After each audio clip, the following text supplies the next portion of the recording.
Pour comprendre ce qui se passe en matière d'affaires du monde, donc de géopolitique, comme je le dis souvent, il faut analyser les grandes stratégies des uns et des autres. Qu'est-ce qu'une grande stratégie? La grande stratégie, en plus d'inclure le stratégique et le militaire, inclut l'économique, le diplomatique, la propagande, l'idéologie, les médias, etc., etc. Les médias, c'est lié à la propagande. Comme je l'ai souligné précédemment, si- quelle est la nature de cette opposition entre d'un côté Emmanuel Macron et de l'autre Donald Trump et Benjamin Netanyahou, qui là dernièrement, Donald Trump, ça fait depuis un certain temps, et mais même Benjamin Netanyahou, hein. Quelle est la donc qui hier encore Macron a répondu à une lettre de Benjamin Netanyahou du 17 août 2025 où ce dernier accusait Macron, le gouvernement français, d'alimenter le feu de l'antisémitisme. Hier encore, dans les médias, voilà, c'est par médias interposés, Macron lui a répondu en disant que c'est inadmissible de dire ça de la France, etc., etc. Comme je l'ai dit, j'ai l'impression que tout ça, ce n'est que de la poudre aux yeux. Oui, donc regardez, c'est comment on pourrait voir la chose. Autant Macron que Trump se présentent comme des hommes de paix. À l'image même là de Donald Trump qui dit qu'il mérite le prix Nobel de la paix et il rajoute même pas qu'un seul.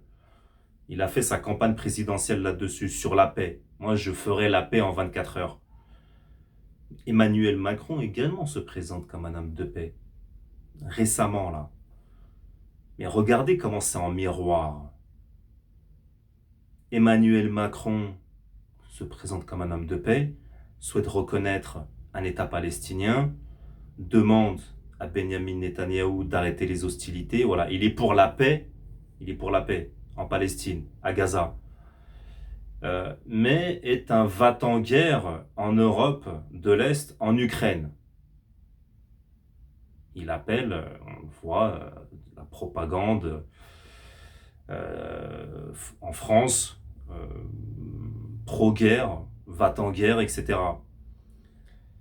Donald Trump, lui, appelle à la paix en Ukraine cette fois-ci, mais il est pour alimenter la guerre au Proche-Orient. Vous voyez comment c'est en miroir.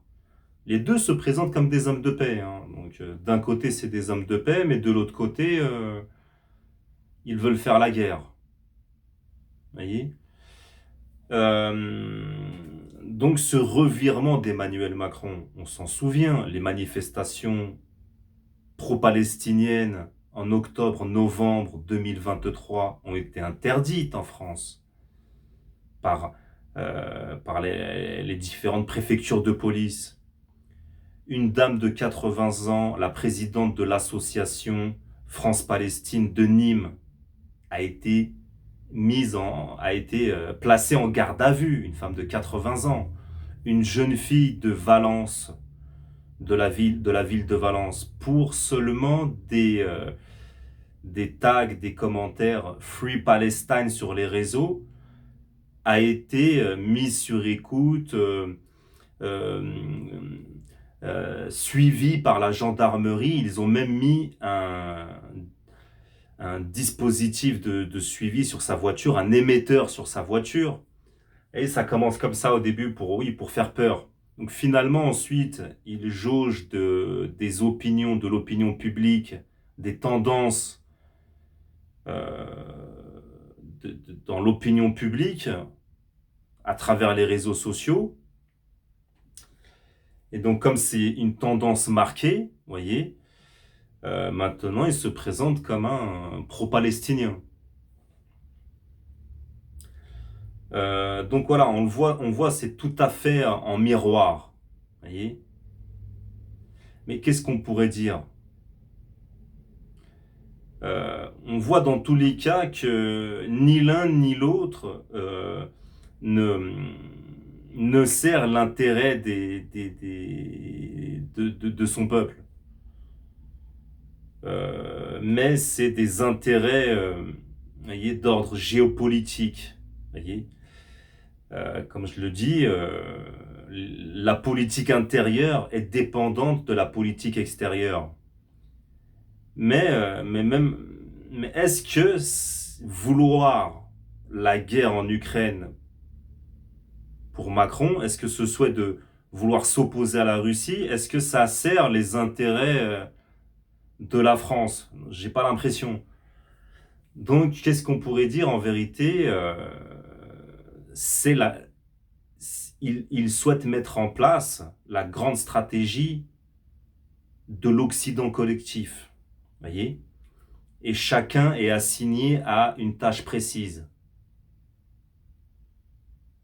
Ils ne veulent pas se faire passer pour des va-t-en-guerre, pour leur opinion publique. Voyez, ils veulent se faire passer pour des hommes de paix, mais en poussant à la guerre de l'autre côté. Donc l'un se fait passer pour un homme de paix en appelant à la fin des hostilités dans la bande de Gaza. Ce n'est que des mots, hein, on l'aura compris. Mais de l'autre côté, il souhaite la guerre contre la Russie. Le second, c'est l'inverse. Il parle de paix en Ukraine, mais est largement impliqué dans la guerre dans la bande de Gaza. Et c'est la même entourloupe que, comme je l'expliquais, côté Trump.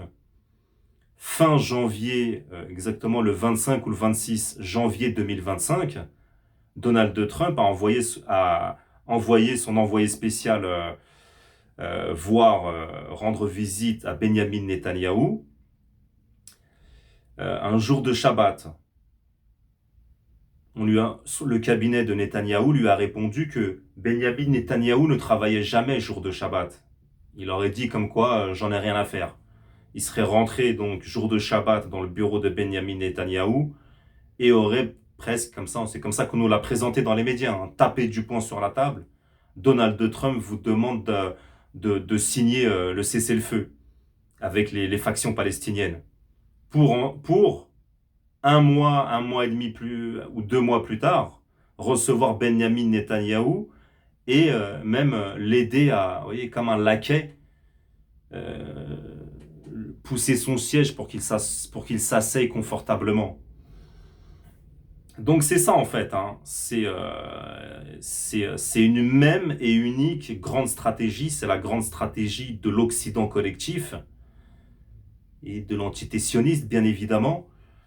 Voilà, ils se partagent les tâches et comment tromper les uns et les autres. Vous voyez, comment tromper leur opinion respective, leur peuple, hein, disons-le clairement, hein, leur peuple respectif. Hein. Voilà, en se faisant même passer pour des hommes de paix d'un côté, mais en poussant à la guerre de l'autre. Et comme je l'ai dit, c'est en miroir.